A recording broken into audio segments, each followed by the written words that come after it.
Todos los sistemas semióticos, todos están cimentados en el signo. No necesariamente en el signo lingüístico, pero en el signo. Y de algún modo nosotros comenzamos una discusión que la dejamos ahí sobre el signo lingüístico en la literatura, que es interesante, pero primero tenemos que ver cuál es el fundamento de todo proceso de semiosis, independientemente de que sea lingüística o sea de otro sistema. O sea, no existe solo el signo lingüístico, ni solo la semiosis se da en la lengua, se da fuera de la lengua incluso.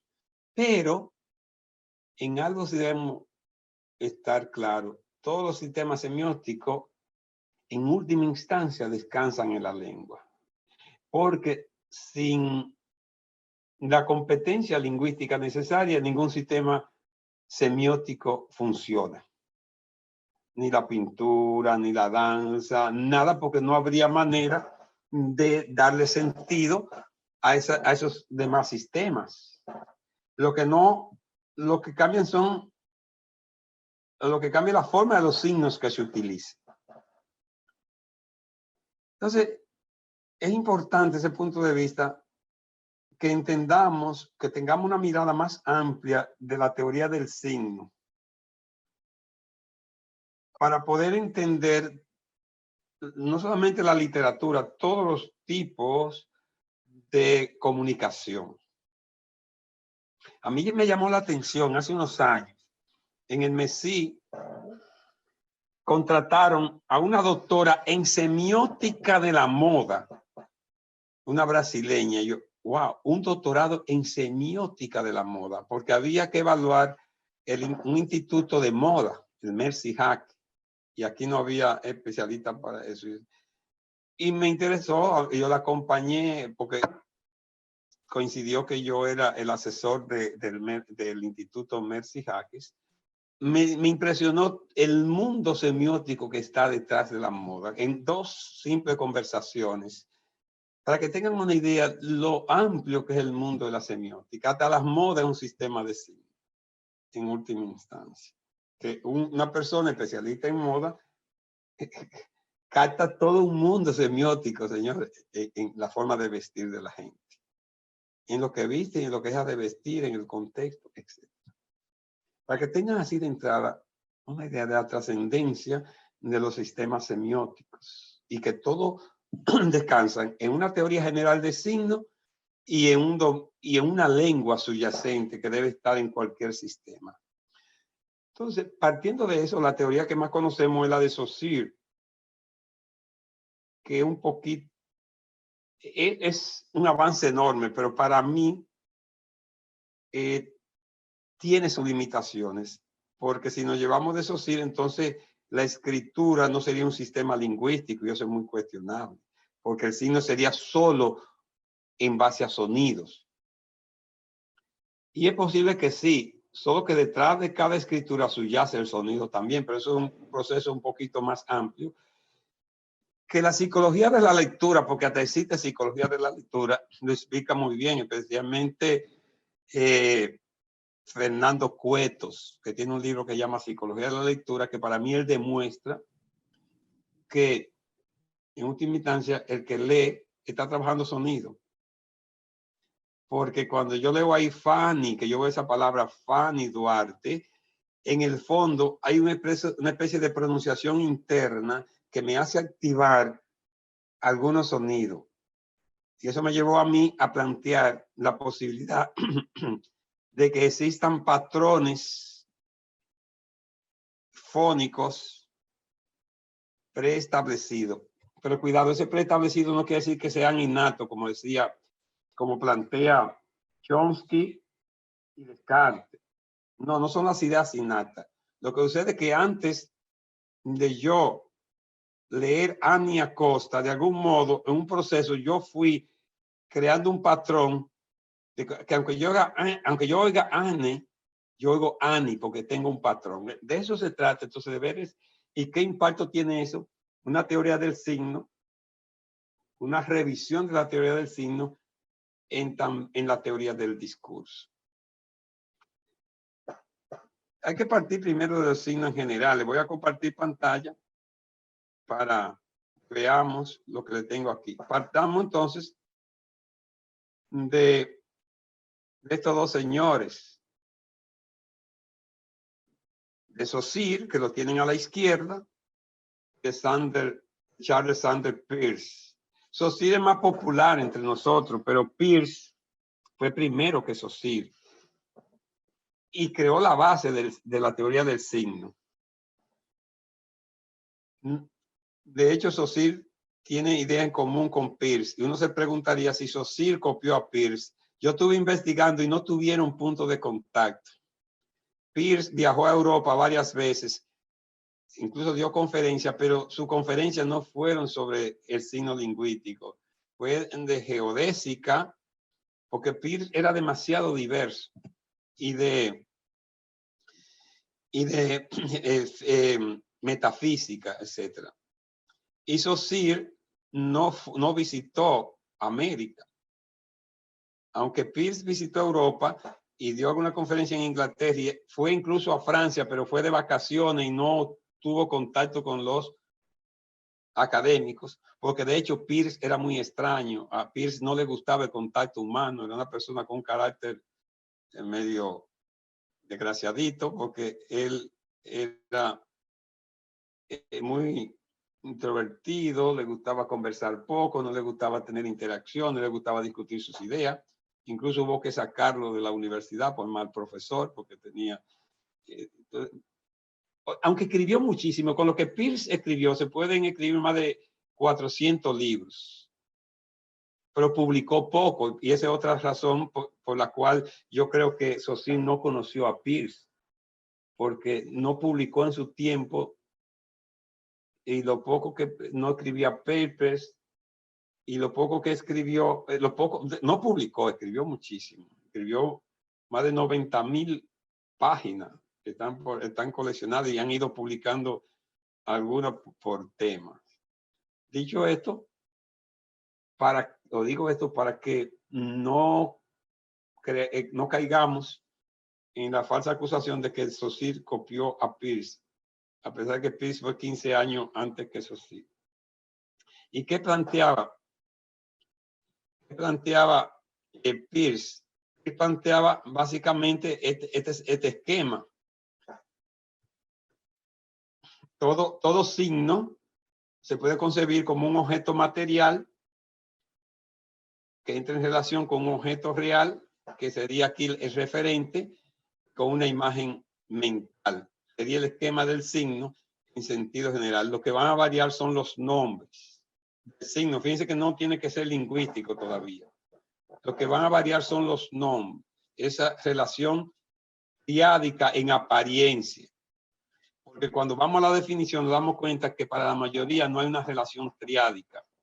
Que para la mayoría el signo se va a limitar al objeto material, incluso para Peirce, aunque todavía se le llama signo, esa triple relación. La práctica, las personas reducen, incluso los mismos lingüistas sin darse cuenta, reducen el signo al aspecto material. Entonces,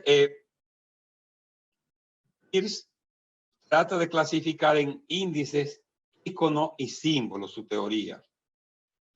Y es interesante esto porque eso permite diferenciar los llamados signos naturales de los signos artificiales. Él borra esa diferencia y dice que lo que hay es algunos signos que son como un señalamiento, un recordatorio, dependiendo del conocimiento, y otro que el mismo signo tiene el contenido, los llamados iconos. Y entonces lo más complejo serían los símbolos, que eso ya no son inmanentes, no tienen el significado en sí mismos.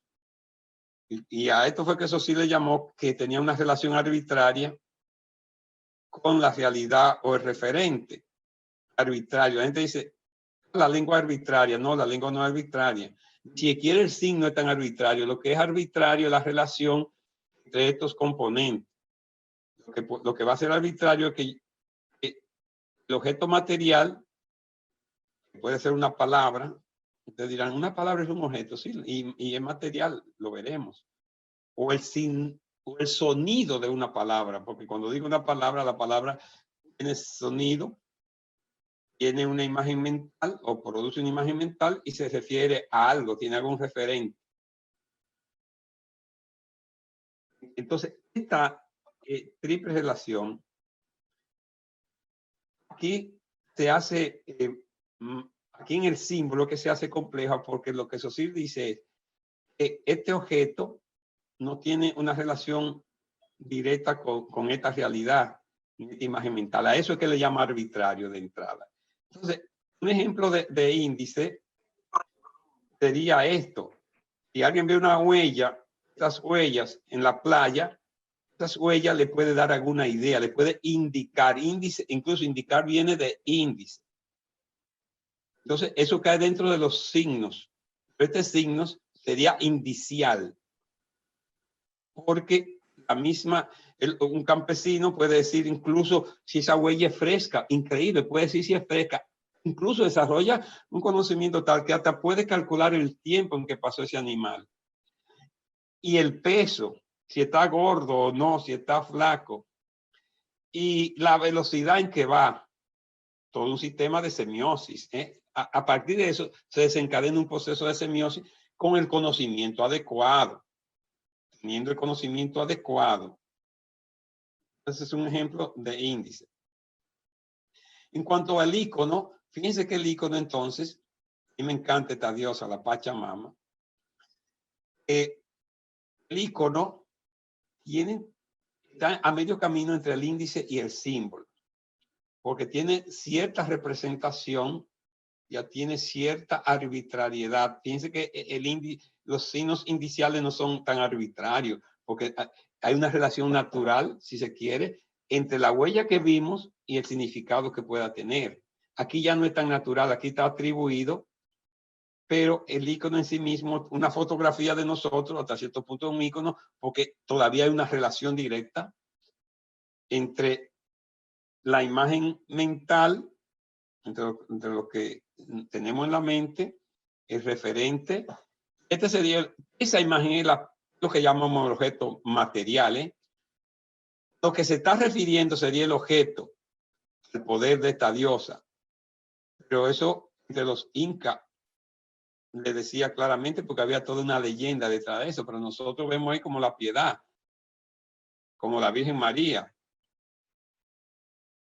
etc. A mí me gusta la Pachamama porque por fin apareció una diosa, carajo, en la teogonía, porque nada más es hombre, hombre y hombre, y que le representa un asunto casi de justicia, que hay una representación femenina. Incluso con un poquito de digresión, a mí me gusta, yo no soy religioso, pero me gusta la Iglesia Católica, que ha convertido a la Virgen María en una diosa, y eso es justo. Que haya un Dios Hijo, un Dios Padre y una diosa Madre, eso es lo más natural y lógico del mundo. Pues nada, eso tirando un chimecito aparte, volvamos a esto. Entonces, es una relación icónica. Aquí también podríamos hacer, fíjense que él, en vez de decir vendo jugo, vendo refresco, lo muestra, no tiene que decirlo con mostrarlo, ya se sabe que está vendiendo. Yo vi por aquí, por la capital, bueno, todos conocen la capital, por donde está Caribe Tour, una persona estos días que me quedé así, como un panel de cartón con botellitas de agua vacía colgando, botellitas de refresco, cajita de jugo, cuánta cosa. Y oí esto, cuando puedo ver, lo que está diciendo que vende eso. Es una relación icónica, porque en vez de decir vendo refresco, vendo agua, vendo tal, te está mostrando la botellita vacía, y estaba cuando miro más adelante había una nevera, neverita de esa, que no nevera convencional, no, como un tanque, ¿no? Había para las partes frías, vi que había galletas, es que está vendiendo de eso. Es una relación icónica porque está representando en parte el referente. Eso es lo que Peirce le llama signo icónico. En cambio, ya aquí hay una relación simbólica, porque no hay una relación tan directa en este símbolo universal que representa la feminidad. Ah, bueno, olvidé decir que normalmente los íconos o los índices de los íconos son universales. ¿Por qué? Porque como hay una relación natural entre ellos, tienen valor universal, mientras que los símbolos no. Los símbolos no necesariamente. Cuando decimos la rueda de la historia, hay un símbolo, claro, la rueda representa cierto movimiento, pero tiene que haber ya un proceso de convención, o sea, está sujeto a las sociedades.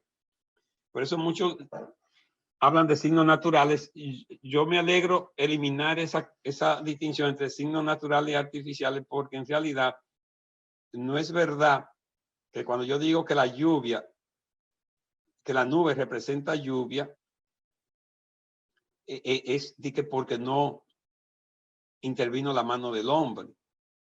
Porque yo puedo coger y coger un hacho, una antorcha, prenderla y ponerme de acuerdo con alguien en que cuando yo enseñe ese fuego, eso significa tal cosa. Y entonces eso dejó de ser un signo natural. O yo puedo decir que cuando llueva en diciembre, en la segunda lluvia de diciembre, cuando caiga la segunda lluvia en tal parte, es que nos vamos a reunir. Imaginemos una sociedad donde haya un tirano como el Big Brother de 1984, esa novela, que uno tenga que hacer todo. O en el mismo Fahrenheit, que no se podía leer. Ustedes recuerdan esa novelita Fahrenheit 451, que el delito más grande era leer. Y tuvieron el amor de la lectura es tan grande que decidieron cada uno aprenderse un libro para guardarlo, porque quemaban todos los libros, queman todos los libros. Entonces uno leyó el Quijote, otro leyó a Shakespeare y se iban a leer en sociedades ocultas. Vamos a leer a Shakespeare. Entonces Rosanna, que fue la que se grabó la tragedia de Otelo, nos la va leyendo, nos la va diciendo como un audiolibro. Entonces, Yerseña, que me hace difícil pronunciar ese nombre, tan distorsionado. No te preocupes. Fue que se grabó al Quijote. Entonces, cuando vamos a leer el Quijote, entonces, nosotros nos decimos, cuando llueva, la segunda lluvia, nos vamos agachaditos para tal caverna que vamos a leer a fulano. Cuando cada segunda lluvia, y esa lluvia tiene sentido porque nosotros lo hemos asignado, se convierte en símbolo, incluso se convierte en un símbolo porque nos evoca aquella convocatoria y la lluvia sigue siendo natural. Por tanto, sin embargo, ese símbolo no es natural. Por eso no tiene mucho, no es muy coherente con el perdón de Humberto Eco, que lo divide así. Y no sé si Carlisle todavía mantiene esa distinción, porque una vez yo le hice esa crítica de que eso no tiene mucho sentido. Creo que sí, que ya lo corrigió. De que es signo natural y artificial. Sin embargo, esta de Peirce yo creo que es bastante lógica dividirlo. Entonces, hay cierta relación hacia una abstracción enorme tal vez de los genitales masculinos. Entonces, va a representar la masculinidad. Ya ha alcanzado cierta universalidad, pero porque ha habido un proceso de irlo adaptando así y porque hay símbolos que mantienen cierta característica icónicas.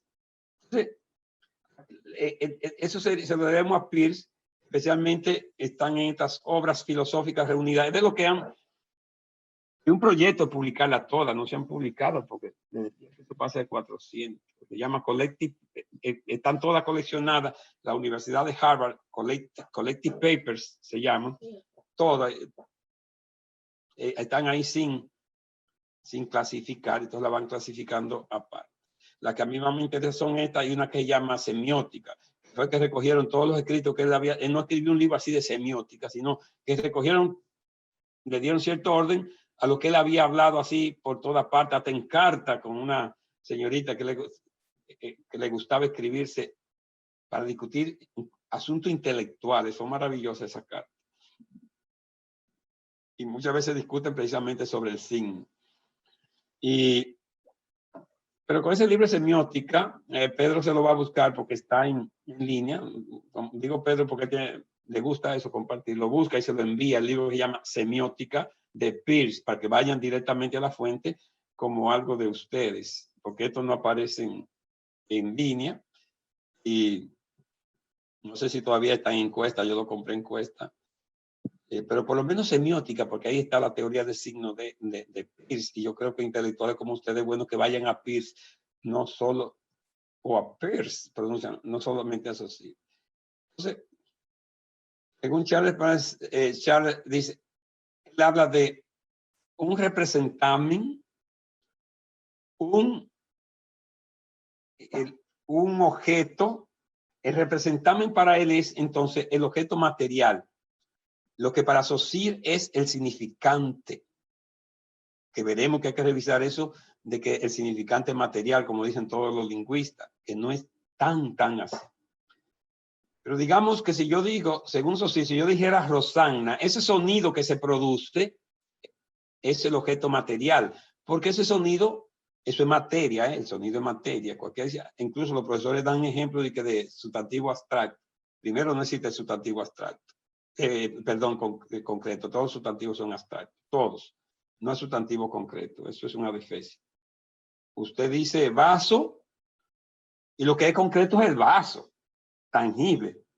Pero el sustantivo no, porque ese sustantivo está refiriendo a todos los vasos habidos por haber. Eso es una abstracción. Todo sustantivo es una abstracción. Entonces confunden el referente, que es el vaso, que es el objeto material. Ahora, cuando yo digo vaso, me estoy refiriendo a todos los vasos que tengan asa o no tengan, lo que existen y han existido, etcétera. Por tanto, vaso es abstracto también, es una abstracción. Ahora, esas palabras, Rosanna, ese sonido, a eso sí le llama el objeto material o significante. Las imágenes que yo le presentaba ahorita era el objeto material, pero un objeto material puede ser un vestido, yéndonos a la moda. Ahora, lo que eso te está representando, esa realidad, es que Peirce le llama objeto. Entonces, le llama interpretante a lo que Saussure le llama imagen mental. O sea, le llama un interpretante a lo que está entre el objeto material que le llama representarme, y el mundo físico, y a lo que él llama objeto aquí, mundo físico. Entonces, yo creo que lo que más necesita explicación es el representarme. Porque el mismo, cuando usted ve en CP, eso es collective paper. El mismo Peirce, sin darse cuenta, le está llamando signo a lo que él le llama representarme. Bueno, él dice, el signo desarrollado es lo que yo llamo representante. No es representante, es representarme. Ahí tengo una página. Representarme. Es lo que le llaman representarme. Él mismo admite que le está llamando, que a eso él le está llamando signo. Y el signo viene en lugar de algo, su objeto. O sea, para él, cuando yo digo vaso, ese sonido vaso está en lugar de todos los vasos. Entonces es como algo metafórico para el signo. Y sí, todo signo tiene algo de metáfora. Entonces, él le va a llamar interpretante a la idea que yo tenga de vaso. Usted oye la palabra vaso, ese es el objeto material.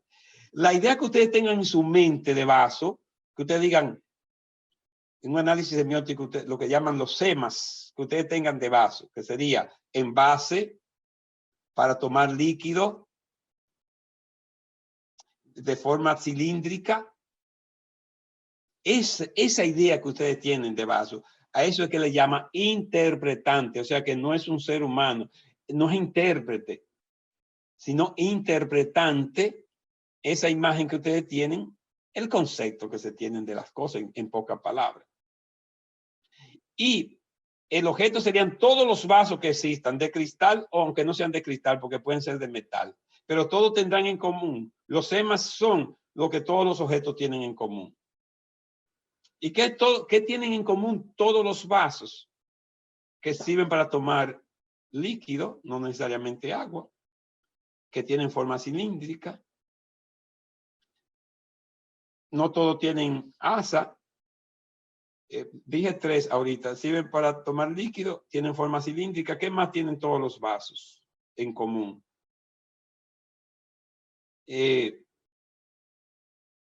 Bueno, si nada más son 2, esos son los 2 temas comunes a todos los vasos. Y ese sería el interpretante del sonido vaso, que es el objeto material, y el referente a todos los vasos. Importante para que puedan seguir la idea de interpretante. Si tienen dudas, me lo preguntan, lo matizamos, porque yo sé que este es un terreno un poquito a veces delicado para uno formarse la idea. Maestro, usted sabe que eso también va a depender del contexto, porque como aquí en República Dominicana la Z no la mencionamos, en el caso de vaso, refiriéndonos a la parte, al órgano del ser humano, si esa palabra está ubicada en Sí. un párrafo, porque diga el vaso se le rompió. Sí. Si no sabemos si se refiere a su órgano o al vaso, entonces habría que seguir elaborando proposiciones. Sí, tienes razón. Existe, hay total margen de la polisemia que tiene. Entonces, eso es parte del hablante, saber si en cada contexto elegir a dónde es, a qué objeto se está refiriendo ese representante o está sustituyendo en términos de Peirce. Estaría sustituyendo, tienes razón, Elena. Entonces, fíjense, el interpretante, no, insisto, no intérprete, como dicen algunos, interpretante, porque ahorita podríamos diferenciar. Entonces, los 3 elementos los sintetizo. Representamen, que es el objeto material. Interpretante, que es el concepto que media entre los objetos. Y referente u objetos que están en el mundo físico. Pertenecen a mundos, a lo que llama Popper, mundos distintos, porque el interpretante es virtual, es conceptual. El representamen es físico, pero hay que producirlo en cada momento. Y además necesita el representamen un proceso convencional, por lo menos en los símbolos. Sin embargo, el mundo de los objetos, el mundo de referente es tangible, físico. Y yo trato de diferenciar lo tangible de lo concreto. Lo que la gente dice es lo concreto, aunque están cerca, pero son categorías distintas en epistemología, lo tangible. Por eso se equivocan y dicen, cuando dicen que los sustantivos concretos, en vez de decir que hay sustantivos que tienen un referente tangible, que se pueden tocar, referente, no es sustantivo, y otros que tienen referente menos tangible, etc. Bueno, entonces, mírenlo aquí, esta es la propuesta así que pone Peirce, sería representamen, interpretante, objeto o mundo físico. En conclusión, con respecto a Peirce, una conclusión un tanto apresurada, el representamen es repasando, por eso lo he dicho, ese representamen es un objeto material que significa algo para alguien. O sea, sin alguien que pueda interpretar, que tenga la misma convención que yo, un vaso no significa nada. Tiene que haber alguien que tenga esa convención. Por tanto, para Peirce, el representamen es el mismo signo. En la práctica, Peirce está reduciendo el signo a un solo componente, a la parte material. Como dicen, la gente dice, pero mira qué símbolo aquí, y te presenta algo, te está diciendo que es el símbolo, no parte del símbolo. Que ahí eso es lo que Saussure objeta a todo lo que le precedieron, que reducían el símbolo, precisamente el signo, a un componente. El objeto es el referente, tal lo que le he dicho. Entonces él lo asocio con la teoría de Saussure. Bien, esto se lo enviaré. Marta me lo acordará. 2, aunque se dice que la concepción del signo de Peirce es triádica, o sea que tiene 3 elementos, más bien es una no mónada, o sea, de un solo componente, porque está refiriendo a un solo, ve el signo como un solo elemento. Pues el signo se reduce al representamen, equivalente al aspecto físico del significante propuesto por Saussure. Esa conclusión, para mí, es una mónada y no una triada. Esa es mi crítica a esa teoría en mi revisión, que realmente cuando uno está leyendo se está refiriendo al componente, al representarme, le da la categoría de signo. Y si el representarme tiene la categoría de signo, por tanto, entonces no es triádica.